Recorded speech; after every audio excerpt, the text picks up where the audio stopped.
Hi guys, this is Mrs. Walder here again. I am just going to go over the quick method for partitioning to add. So same as our partitioning to double or partitioning to half or anything else, we're going to start off with our partitioning. So I've got an example here, 245 add 152. So first of all, we're going to partition the 245. So you've got two different ways of doing it. You can either do your hundreds, oh, that looks a bit like a 6, doesn't it?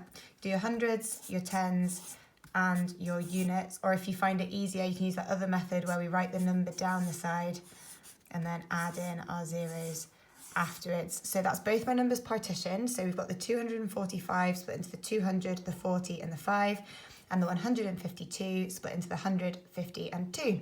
So because we're trying to add these two numbers together, we need to add together each of the parts to get our answers.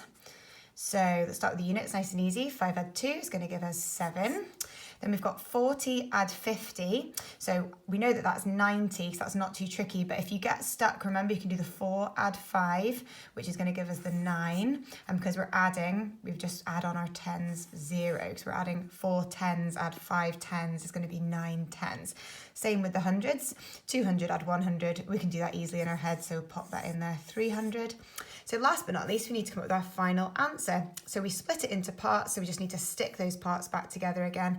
And this one's nice and easy, 397. So we can pop that one in. Now it's a little bit trickier, I've got another example here, a little bit trickier when we have numbers that go above 10. So I've got an example of that here, and this is where we practiced this a bit earlier in the week. So we're going to partition our numbers again, so I'll just do that quickly.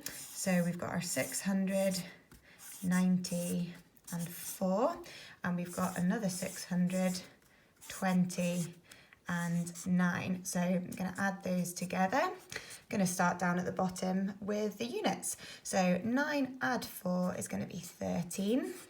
Then we're going to add the tens.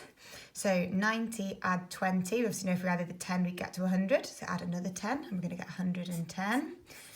And then for our last one, so remember we can do the 6 and the 6 added together and pretend they're not hundreds. So we know that 6 add 6 is 12. So 600 add 600 is going to be 1200 or 1200.